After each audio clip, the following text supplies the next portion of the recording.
It takes a lot of self prep and sort of initiation to get to that point of acceptance. It was not until we did this pop up thing that I just kind of like threw it to the wind and said, this is what the concept is. Dubai's either going to bite or not. I mean, if you look at it from a broader, like, long-term perspective, who would ever think that combination would ever work? From Amaya FM, I'm Chirag Desai, and you're listening to Tales of the Trade. To conclude our special summer season today, we bring you a bonanza episode featuring not one but two startups who are closely entwined in their operations and their personal journeys. So pull up a chair and join our conversation with two entrepreneurs who came together to create a special blend of art and food. This is the tale of two pop-ups.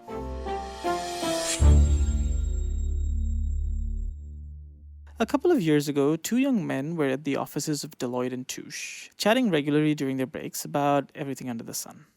Ahmed Kadim and Justin Joseph were financial advisors, consultants, basically those numbers guys. And the boys had two things in common: the desire to do something on their own and their insatiable love for chai. So in 2016, after leaving the cushy world of consulting, they decided to go back to their roots, pun intended, and travel to India's glorious tea regions. So we went to West Bengal, to Darjeeling, etc., understanding how the whole tea process is. And then we went to the streets of Calcutta and drinking endless amounts of chai just to distinguish which one works best and the most authentic one. And we captured that journey. So this is all in the name of research. You were drinking chai. Bit of both.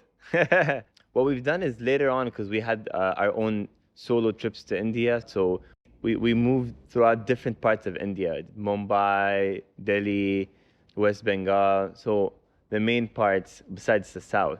So we got a fair amount of information and idea of what we want to do.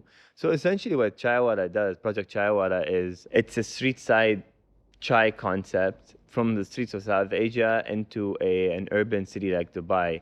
And what we've done is we've kept the same exact recipe in that pot, just hygienically cleaner and under a concise brand that appeals to the masses. And the idea is to have your neighborhood chaiwala in every spot you go around the world. So, I mean, starting with Dubai as a homegrown concept, because we're both from Dubai and we wanted to start something from Dubai itself rather than franchising. What was the point for you where you said, this is actually a viable business, let's do this, versus this is a fun idea, we talk about it every time we sit down for chai, and then you just walk away from it, which is what happens a lot? I always had an entrepreneurship in my blood. I mean, coming from my family as well, especially my grandfather were like merchants and traders between India and Dubai, coincidentally. It was always on the back of my head to eventually leave the corporate world and start my own thing, mainly to start my own thing, not just to leave the corporate world. Obviously, after taking that trip to India was the game changer for us because we were prepping for the next event season in Dubai. So I would definitely say the trip in India gave us further knowledge and the confidence to launch this. Although the biggest challenge there is you're testing an authentic product that is done differently in Dubai, except at homes. I mean, what's your experience of chai in Dubai? It's honking the horn in a cafeteria and getting rainbow chai, which is non-existent in South Asia anyway. And the price point. I mean, we're talking about a 12 dirham karak, which is at the caliber of the international cafes, right? That was our biggest concern, I would say. Did you guys work out numbers at that stage? Or did you just say, look, this was a good idea, let's go, and then let's see what happens? No, it wasn't a numbers game initially. It was just understanding the concept.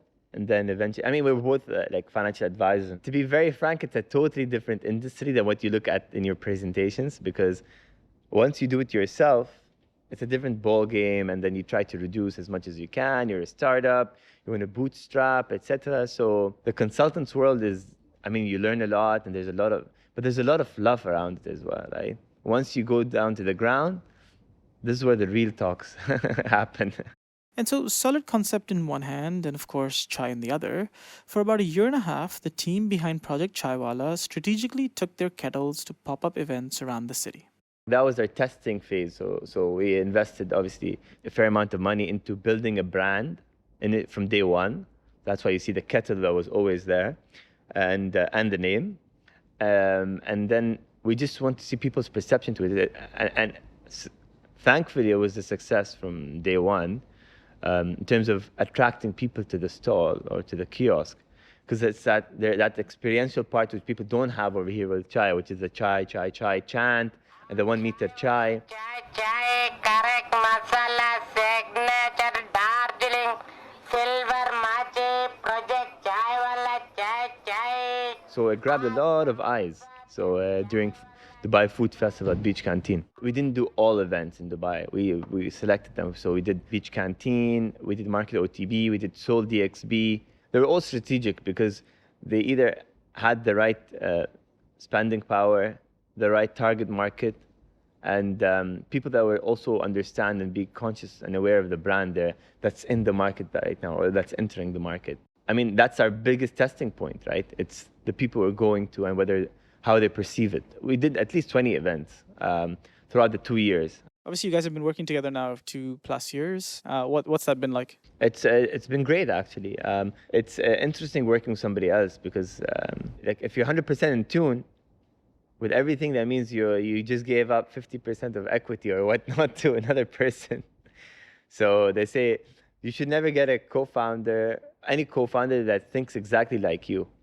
It's definitely a plus to have a co-founder because it gives you another perspective of things. And I think our brand, the long-term vision is aligned, but we have different skill sets that we add to the table. It wasn't defined and set in stone that you're going to do X, I'm going to do Y. We both don't have technical knowledge of the industry, right?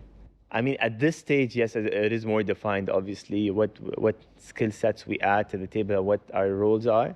Pre-conceptualization and during that period, it was more of a discussion and putting it down on paper and then dividing the roles and actually looking at the strengths of each to say, you work better here, you work better there. And things change along the way. But you can imagine two guys in a tea garden in the middle of Darjeeling. It's pitch dark. I mean, at night, you're staying in a tea garden home with nobody around you. TV barely works. So a lot of thought went to those nights because we sat down and we discussed the ideas and what sort of stuff we need and how to bring it to a starting point. I think it's extremely crucial to have respect and maturity in the equation with your co-founders. It's always taking a step back and looking at the bigger picture. It's a discussion where we're not aligned. We just take a step back and take a breather and then decide. So locations are a discussion, an ongoing discussion, right? It's not like we're 10 stores into it and then whoever is running as MD can decide and just open the 11th store, right? We're not systematic, I would say, but we try to break it into like formulas, right? What makes a successful location? What makes a successful brand? What makes a successful partner, stakeholder, supplier, et cetera, et cetera. And we rate them. So what happens that if we score on, let's say, an 8 out of 10 collectively on that particular topic, then I can't put my ego on the table and say, no, we're not doing it. And he can't do either, or whoever can do either. This knowledge of putting these formulas together have come through understanding and research. It hasn't come out of the blue. So we try to implement this wherever we can, and that makes the interaction much more mature. That's pretty good, actually. Let's keep our fingers crossed. Let's not jinx it, huh? Yeah, exactly. I don't know. I'm just winging it, Now, around the time that Project Chaiwala was gaining traction through pop-ups, another venture was working through a similar approach. A nomadic cinema, sourcing independent movies and showcasing them across the city. Not really. Like, it's kind of this very strange cusp of deep meditation and, a lot of calculation and a lot of chance and, and intuition. Yeah. Buthaina Kadhim is the co-founder of Cinema Akil, Dubai's first art house cinema.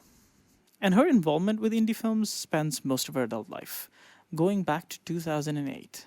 The project I was working on was called CNTV, and it's sort of some hybrid of ZDF, Arte, Channel 4, some programming, Sundance, IFC, all these different channels kind of all together, but made for the region, made for the Arab world. It was almost like this magical inclination to present all this content to 360 million viewers around the Arab world, but also seeing, an accurate or even more authentic or heartfelt or layered versions of, of our part of the world.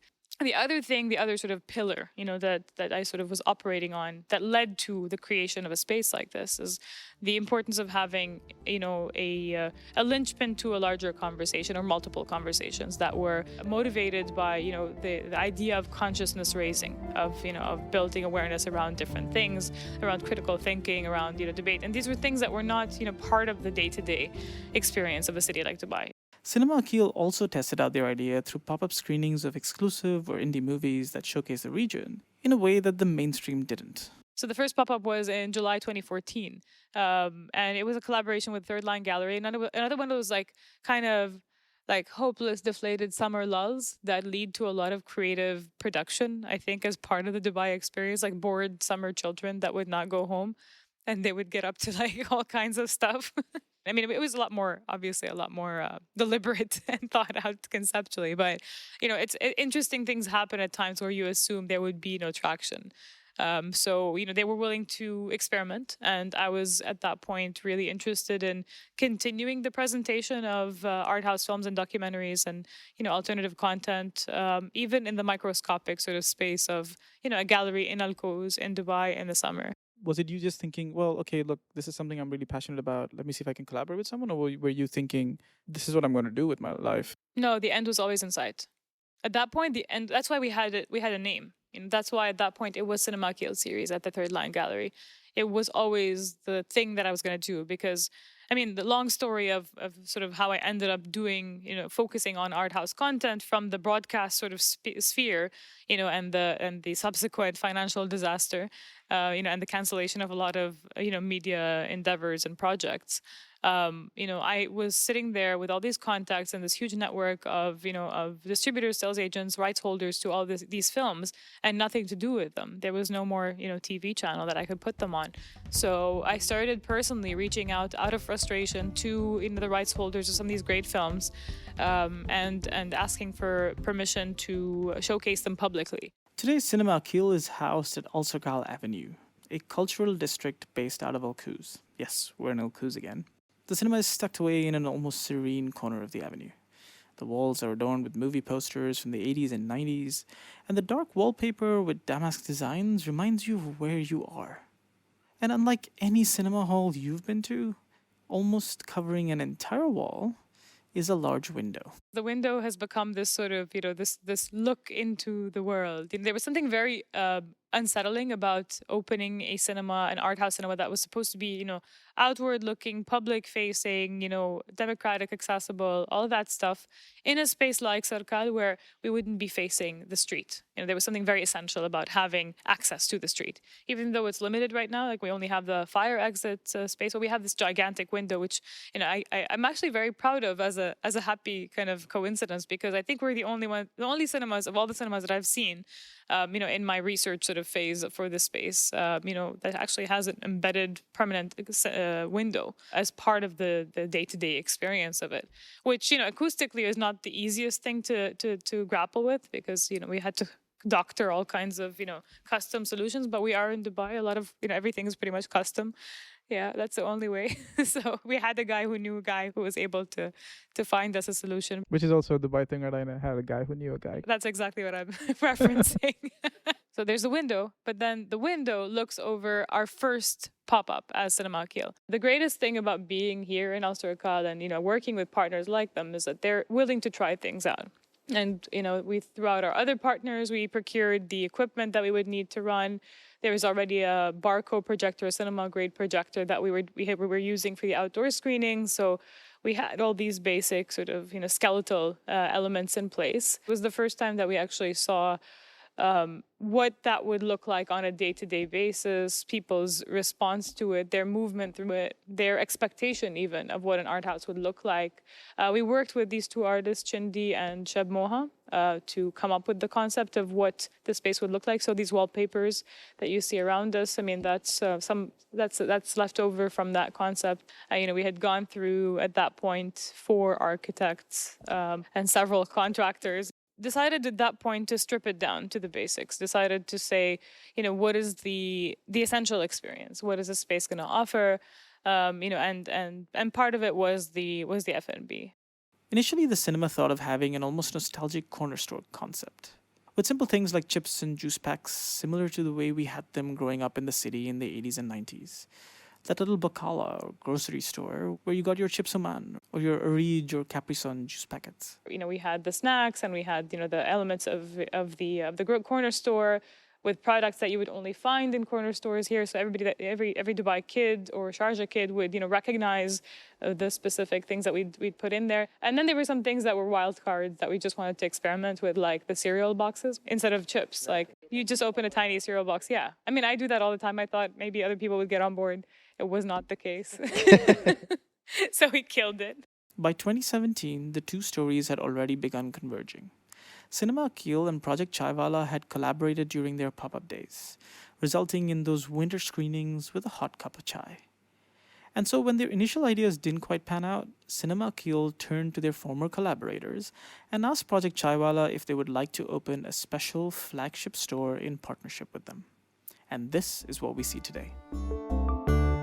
Now, if the well-timed convergence of these two tales wasn't freaky enough for you, there's another small detail that might just tip the scale. The two respective founders of Project Chaiwala and Cinema Akil that we've been speaking to today also happen to be siblings. More on that after the break. Support for the show comes from Declutter Me, a branded podcast in partnership with Amaya FM, talking about organizing and decluttering your life with your host, Shalina Jokir. Hi, Shirag. So what's been your favorite episode? My favorite episode has to be the Swedish death cleaning episode. Yeah, not a lot of people may know what Swedish death cleaning is, though. No, they won't, and they'll have to listen to the podcast to find out more. But yeah, interesting topic and very relevant for families and friends. You can listen to Declutter Me in your favorite podcast player. You can listen to it in the same one you're listening to this ad right now, as well as in streaming apps like Spotify and Angami. For more information, visit declutterme.com/podcast. Feel like your favorite platforms have become a place for toxicity and fake lifestyles? We invite you to listen to CSR of One, a podcast that explores the proactive side of social media. In a world full of selfies, we challenge you to do more. Do something. Help someone. Use your place in the world for those who don't have a voice. The first season of CSR of One is now live wherever you get your podcasts. Welcome back. You're listening to the season finale of Tales of the Trade with our guest Ahmed Kadhim from Project Chaiwala and Butena Kadhim from Cinema Akil. When the siblings decided that their two independent paths had converged to formulate this interesting partnership, they had to look for that opportunity within the challenge. The challenge of how the Chaiwala brand and the cinema brand would actually come together. We have this like kangaroo effect, is putting one brand in the other, and just trying to figure out how they would coexist design-wise, spatially, the flow, the setup, the experience, what food we would develop. That was where it got a little bit like, a little bit tense, a little bit rough. Rough waters. More specifically, the nachos. Nachos. You'd think this taken for granted movie snack wouldn't be the basis of heated debate when setting up a cinema, but neither sibling really wanted to pick up the question. Do you think you I'll gotta, leave the mic to her because you got to take this one. I mean, it was just like in the development phase of the menu, right? What are we going to serve? Because what we served in summer 2017 was totally different than what we're doing in 2018. Because right now we've also matured as a brand, and what our offering would be is completely different than summer 2017. So Cinema Akil insisted on having nachos, flavored nachos, given that we're a Desi concept, like a puri style. So like, just some either puri on top and like in Desi. Like a Desi twist on nachos, as opposed to those Tex-Mex sort of So version. we settled for popcorn. Popcorn was always going to be actually healthy. tried it. We didn't think that this would serve our brand well, even though it's a cinema, etc. But we thought that, okay, we're focusing more on chai and chai pairing. Whatever our menu has, a chai toast, smash mosa. So it just goes hand in hand with chai. Nachos is a bit different. Popcorn as well. So popcorn is a given, I think, with the cinema. Nachos, maybe not so much. So the disagreement happened there. So it was a back and forth discussion with them until we said, you know what, let's just try it and see if it works or not. But we did tastings but operationally we couldn't pull it off anyway. So That was the thing about it, right? Is that as much as like in theory, the idea of like desi nachos was compelling when you actually test it out operationally. When you test it out, even from a flavor point of view, it wasn't exactly, So we had enough resilience to admit defeat, on the nachos. We gave up the nachos and we settled for the smash mosas instead, which was which has been a big hit and turned to be this like brand, Signature. concepts that they've developed. And it serves the idea of easy dining and, and cinema dining very, very well.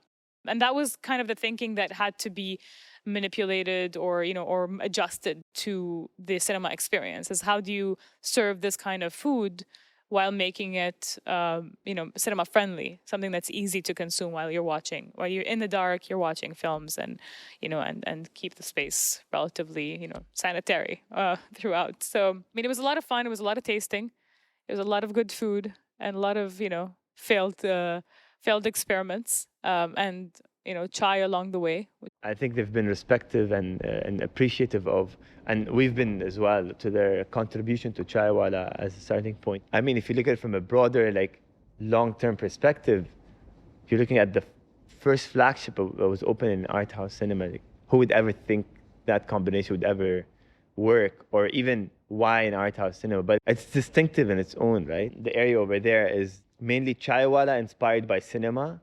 That's what people are just mesmerized when they come. It's like, what's happening over here? And this setup of the cafe is pretty cozy. It's more European, I would say, right? It get a bit too tight when it's rush hour with the movies, but that's the charm of being here, I guess. And it's attracting it. It's like if you go into Cannes Film Festival, she was just there. She had to wait an hour before an 8 a.m. movie. And people would say, oh, it's not convenient, but that's part of the charm, right? Design wise, it was something that was like, I think it was actually a very happy accident. We ended up with, a color palette that we had not originally, foreseen or even designed. The Project Chaiwala green and the red of the cinema, the imposing red, and decisions to keep that were things that we were like iterating along the way. And I think that, the beauty of this is that it's always going to be the original. It's always going to be sort of the flagship. There will be no other concept that will look like it. It was all about this accident, this coming together, this merging, this clash sometimes of ideas and worlds, the areas of contention, if you will. How Chaiwala like friendly or how Chaiwala accurate would it be? So there was this kind of constant dance that we had to do to figure I'll it stick to out. dance. There are many versions of dances. This is the podcast version. And so forged the collaboration of the flagship location for both Cinema Akil and Project Chaiwala.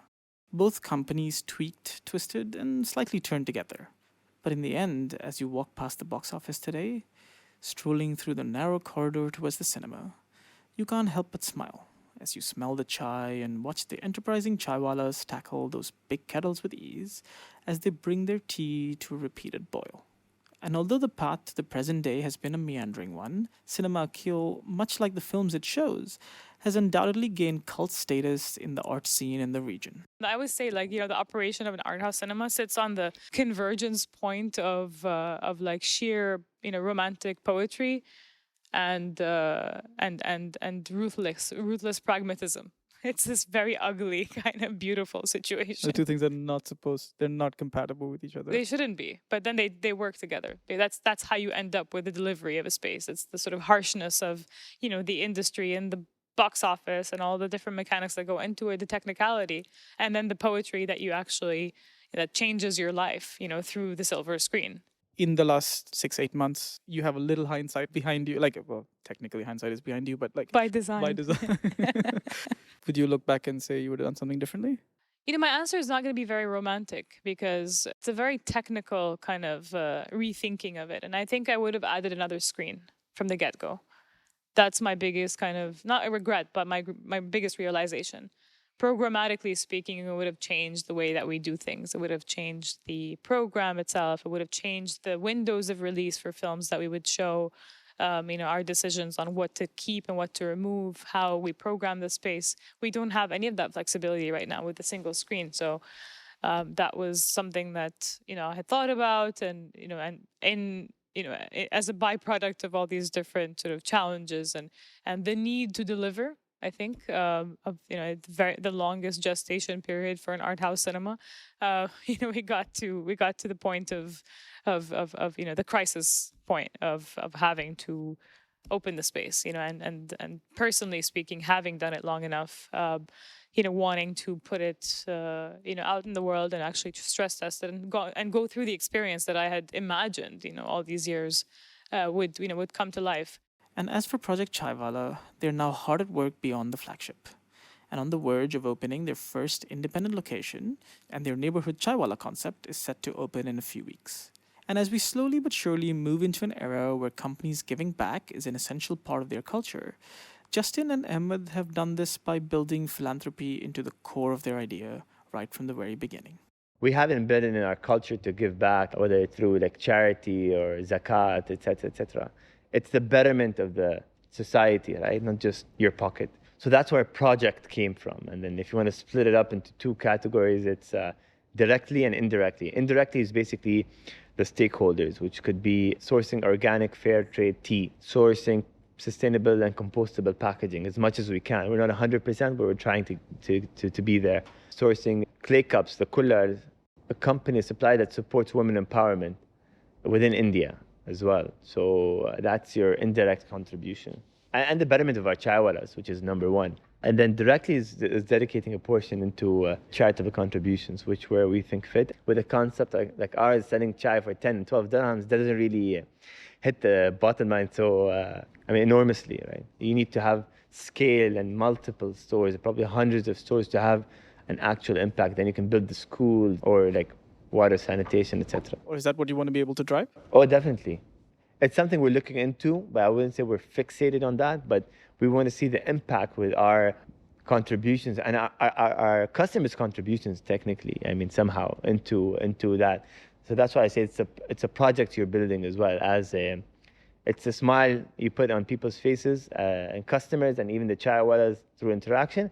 And it's also the impact you have literally on people's lives somewhere completely, let's say, halfway across the world, right? And it's because of your consumption of chai. It's not because of anything else, right? Now you've been an entrepreneur for 2 years. How does that feel? Great. I'd rather sell chai than prepare a presentation. But don't you have to prepare presentations to sell chai? Yeah, but then it's my chai presentation. It's definitely been an interesting journey, challenging as well. Given our background, we also predicted these things, so which give us a cushion and it didn't catch us off guard. Oddly enough, it's exactly what I wanted it to be. There are days that are deflating. There are days that are, challenging. There are days where you question whether, the audience insistence on a, day-to-day, every single night, operation that brings to the table art house cinema in a city like Dubai when you're competing, for eyeballs and attention spans and, consumption habits and all sorts of aspirations, is the right thing to do. There, the dark night of the soul sort of, arc that you have to go through. But I think every concept is like that. Every independent concept is like that. The beauty of being an entrepreneur, at least for me, is the impact I can have on X amount of people and eventually across the globe with me being, sitting in the cinema. You've been listening to Tales of the Trade with me, Chirag Desai. Our producer is Kaya. Our intern is Abhishek Venkata-Subramanian.